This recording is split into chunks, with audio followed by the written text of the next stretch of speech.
어느덧 우리가 8월의 끝자락을 지나면서 이제 9월로 접어들고 있죠. 9월이 된다고 하니까 그래서 그런지 요즘 보면 그래도 아침 저녁으로 바람이 선선해지는 것 같고 나뭇잎들도 계속해서 푸른 것 같지 않는, 이제는 뭔가 가을을 준비하는 것 같은 그러한 느낌이 듭니다.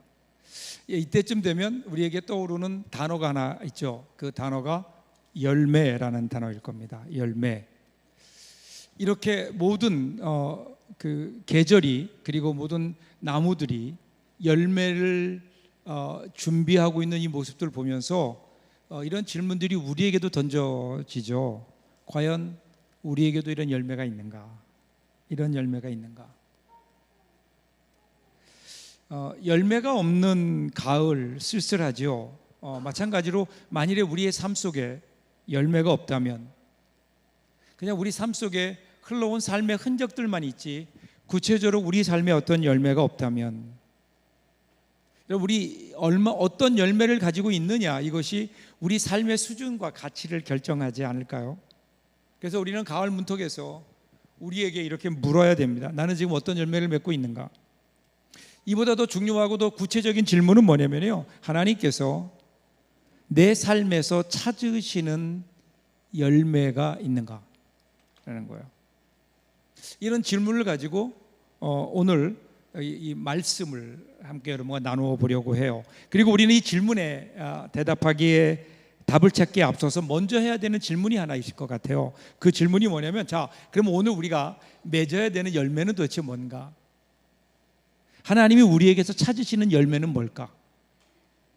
오늘 성경에서는 이 열매라고 하는 이 단어를 두 가지 측면에서 항상 조명하고 있어요. 먼저 인격의 열매예요. 인격의 열매. 그래서 갈라디아서 5장 22절부터 23절 우리 같이 한번 읽어볼까요? 같이 읽어요. 오직 성령의 열매는 사랑과 희락과 화평과 오래 참음과 자비와 양성과 충성과 온유와 절제니 이 같은 법을 금지할 법이 없느니라. 몇 개죠? 몇 가지 열매예요? 안 쉬어보셨어요? 9가지 열매예요. 성령의 9가지 열매. 그런데 이 9가지 열매들을 소개하면서 성경은요, 이러한 열매들을 맺어라가 아니라 이 열매가 복수가 아니라 단수로 나오고 있어요. 단수, 열매. 이 무슨 의미일까요? 분명히 9가지 열매를 얘기하면서 열매들이 아니라 그냥 열매라고 얘기하는 거예요. 이것은 이 9가지의 열매가 서로 다른 것이 아니라 한 인격 안에 나타나는 특성이라는 거예요. 이 한 인격, 어떤 한 인격 안에 이러한 9가지 성령의 열매들이 나타나는 그 인격, 누굴까요? 예수 그리스도이시죠. 예수님이세요. 예수님, 사랑으로 가득 찼던, 그 어떤 경우에서라도 마지막에 십자가에 예수님을 못 박는 사람들을 향해서 저들의 죄를 용서해 주옵소서라고 말씀하셨던 그분, 그 고난의 여러 가지 어려운 상황 속에서도 결코 마음의 평안을 잊지 않았던 그분, 참을 수 없는 상황에서 인내하셨던 그분, 그 인격, 그게 바로 예수님의 인격이죠. 그러니까 여러분, 우리가 열매를 맺는다, 성령의 9가지 열매를 맺는다, 이 말은요, 그 말을 바꿔보면 나는 얼마나 예수님을 닮고 있는가 하는 거예요. 이것이 우리가 맺어야 되는 열매예요. 그래서 우리는 이렇게 물어야 돼요. 과연 나는 올 한 해 얼마나 예수님을 더 닮아가고 있는가? 내 삶 속에 예수님의 인격이 나타나고 있는가? 이 열매. 또 하나의 열매는요, 생명의 열매 혹은 재생산의 열매, 그렇게 얘기해요. 여러분, 생명은요, 또 다른 생명을 만들어내잖아요. 생명은 그냥 죽지 않아요. 씨앗을 남깁니다. 여러분, 이름 모를 들풀도 그냥 마르지 않아요. 씨앗을 남겨서 그 씨앗을 통해서 더 풍성한 생명을 이어가잖아요. 그 생명이 또 다른 생명을 낳는 거예요. 여러분, 만일에 우리에게 생명이 있다면 예수 그리스도를 영접함으로 우리 가운데 영생이 있고 그 예수님의 십자가를 통해서 우리가 구원받았고 영원한 생명이 우리 가운데 있다고 하면, 그러면 이 생명이, 우리의 생명이 끝나면서 끝나버린다면 이 얼마나 안타까운 일이에요. 여러분, 생명은 나로서 끝나서는 안 되는 거예요. 생명은 또 다른 생명을 낳을 수밖에 없죠. 씨앗이라고 하는 것은 열매의 또 다른 모습이 아닐까요? 만일에 내가 구원을 받고 예수님의 자녀가 되었다, 예수의 제자가 되었다, 그래서 내가 이전에 누리지 못했던 하늘의 평안을, 하나님의 은혜를 누리고 있다, 그 생명이 나에게 있다, 영원한 하늘나라에 대한 소망이 나에게 있다고 우리들이 믿는다면, 그리고 그 은혜를 우리들이 분명히 누리고 있다면, 그 생명 가운데 있다면 나에게서 끝나서는 안 돼요. 그 생명은 분명히 나누어져야 돼요.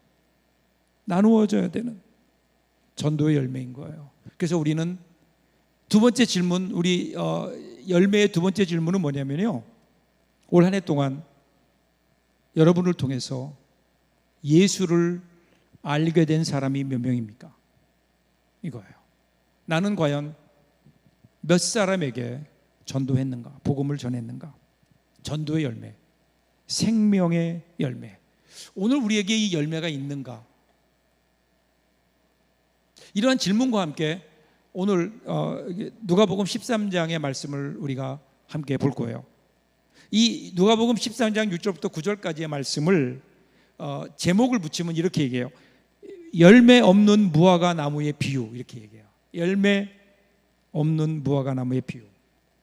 자, 어떻게 시작해 볼까요? 비유입니다. 6절 보세요. 이에 비유로 말씀하시되 한 사람이 포도원에 무화과 나무를 심은 것이 있더니 와서 그 열매를 구하였으나 얻지 못한지라. 자, 오늘 말씀 보면 무화과 나무를 어디에 심었다고요? 어디에? 포도원에. 이 포도원이라고 하는 이 단어가 굉장히 의미가 있어요. 여러분, 이 팔레스타인 지역, 이스라엘이 살고 있던 팔레스타인 지역은 사막의 한 부분이에요. 땅이 척박해요. 우리는 그저 아무데나 뭘 심어도 거둘 수 있지만 그 땅은 주로 광야로 이루어졌기 때문에 아무데나 심는다고 그 열매가 맺혀지지 않아요.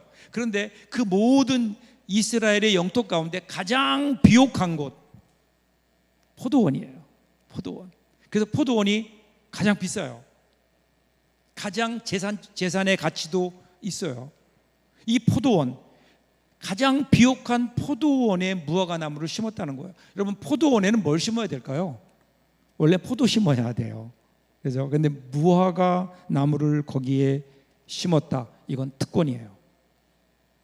원래 무화과 나무를 꼭 포도원에 심어야 되는 게 아니에요. 그런데 가장 좋은 땅에, 가장 좋은 환경에 무화과 나무를 이 농부가 심은 거예요.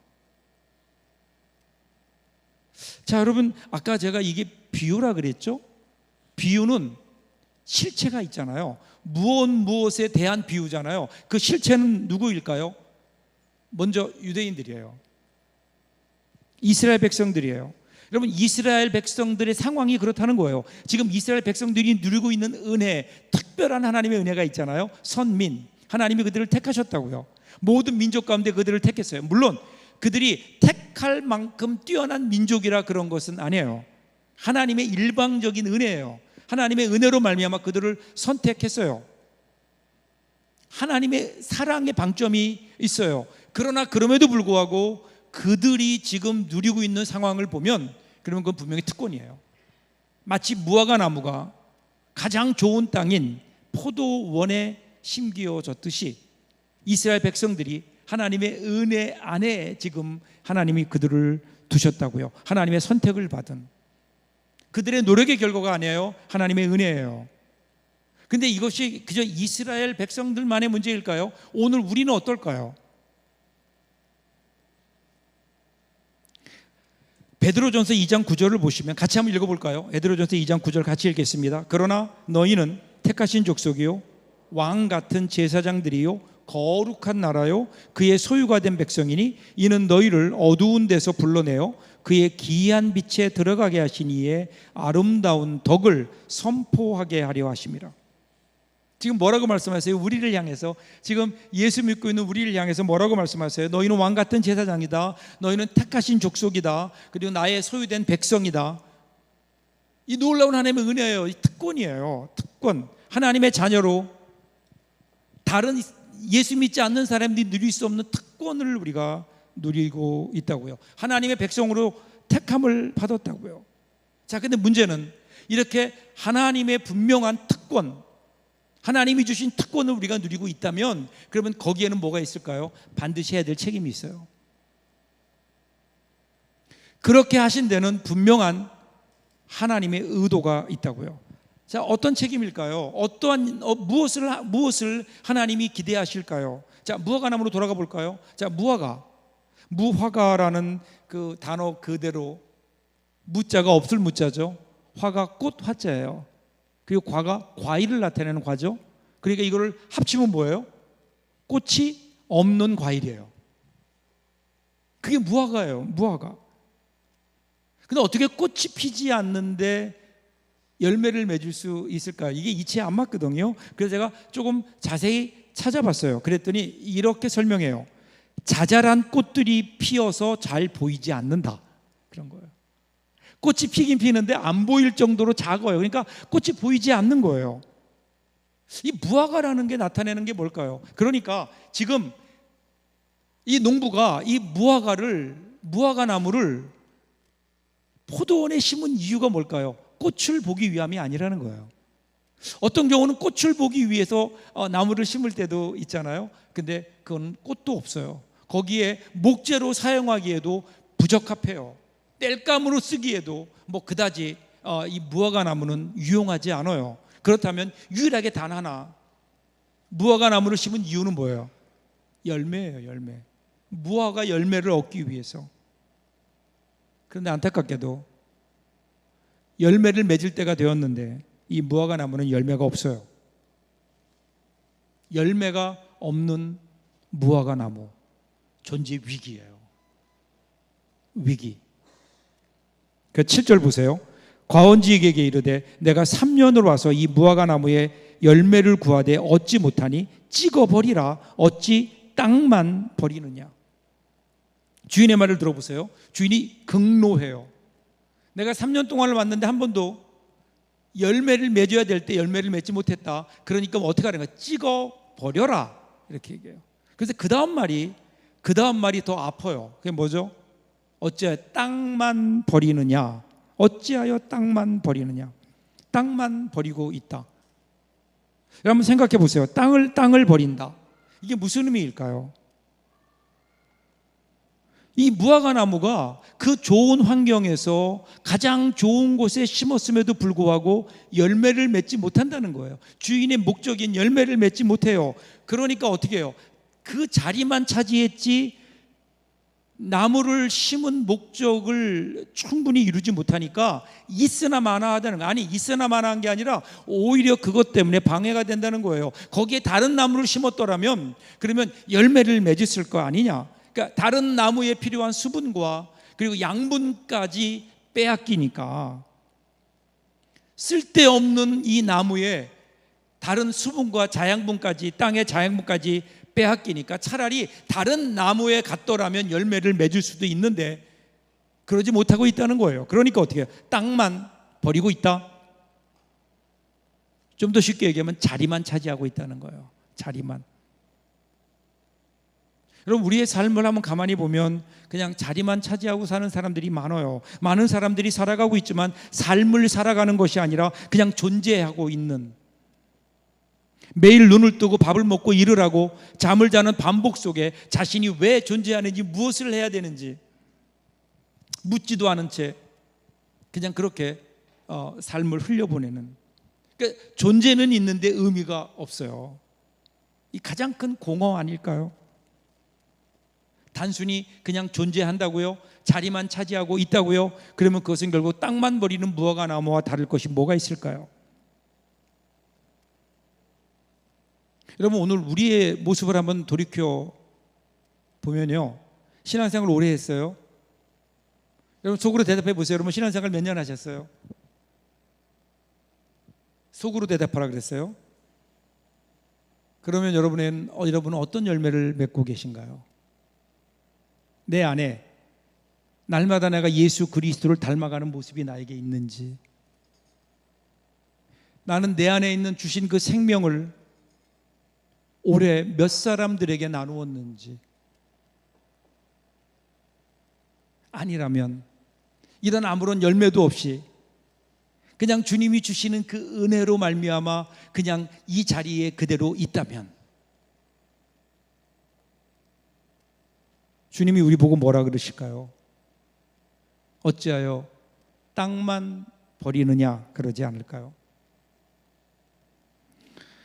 교회학자인 그 미국 분인데, 교회학자인데 알렌이라고 하는 분이 교회 통계를 낸 적이 있어요. 한 20년 전 미국 통계니까 오늘 한국 교회하고 좀 비슷할지 몰라요.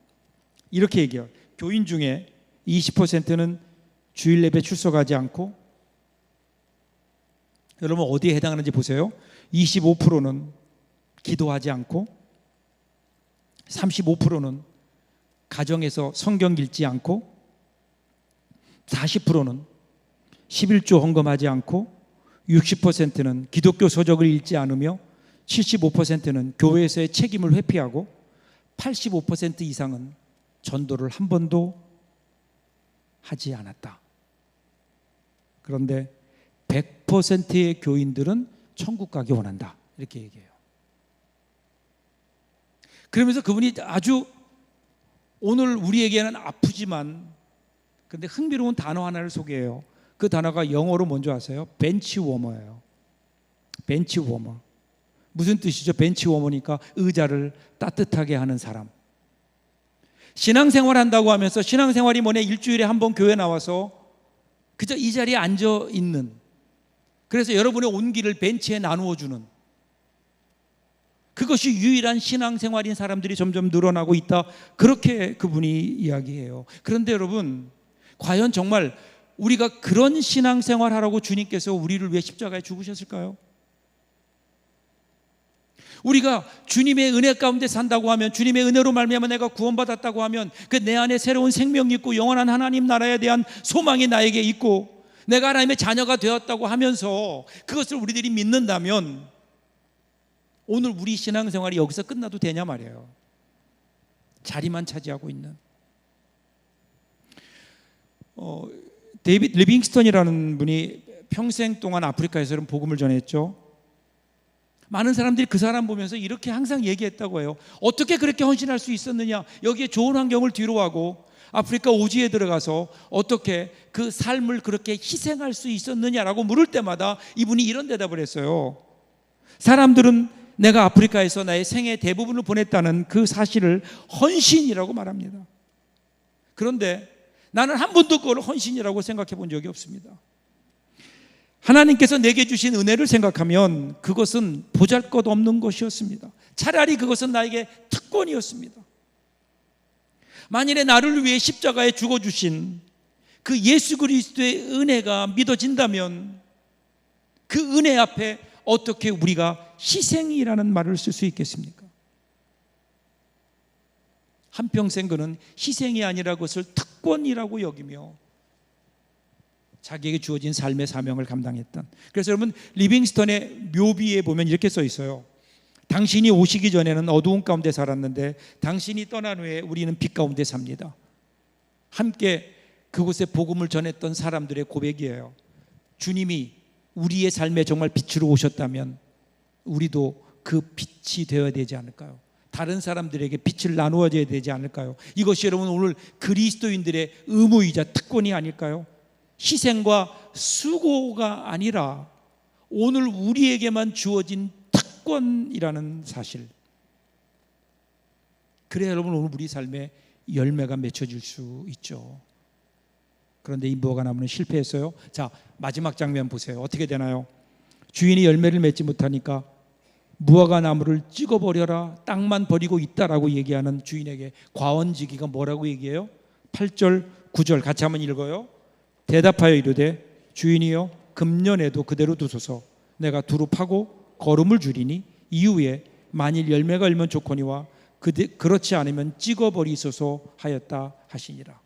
자, 금년에도 그대로 두소서. 이 말은 뭐예요? 기회 한 번만 더 주세요, 그런 말이죠. 이러한 과원지기의 요청에 주인이 뭐라고 대답했을까요? 뭐라고 대답했죠? 성경에 안 나와요. 거기서 비유는 끝나요. 근데 한번 상상해 보세요. 주인이 어떻게 뭐라고 대답했을까요? 저는 주인이 기쁘게 그 제안을 받아들였을 거라고 생각해요. 어떻게 아냐고요? 그래서 우리가 살아있는 거예요. 그게 우리가 살아있는 이유가 아닐까요? 아직도 우리가 살아있는 이유, 오늘 무화과나무처럼 자리만 차지하면서 열매 맺지 못하는 오늘 우리의 모습, 그럼에도 불구하고 오늘 우리가 이 땅을 살아갈 수 있는 이유가 있다면, 그것은 주님께서 우리에게 주시는 또 다른 기회를 주시기 때문이 아닐까. 그리고 우리 안에 계시는 성령님께서 우리를 대신해서 탄식하며 드리는 탄식의 기도 소리가 들리지 않으세요? 하나님, 한 번만 더 기회를 주십시오. 한 번만 더 기회를 주십시오. 그 기회, 오늘 그래서 우리의 삶은 하나님이 우리에게 주신 기회일 수 있다는 거예요. 여러분, 기회를 놓치지 마세요. 이 모건 프리만이라고 하는 분이 출연했던 에반 올마이티라고 하는 영화가 있어요. 혹시 보신 분 계세요? 예, 이 영화는 여러분 꼭 보세요. 너무 재밌기도 하고요. 거기에 어떤 기독교적 신앙관이 있어요.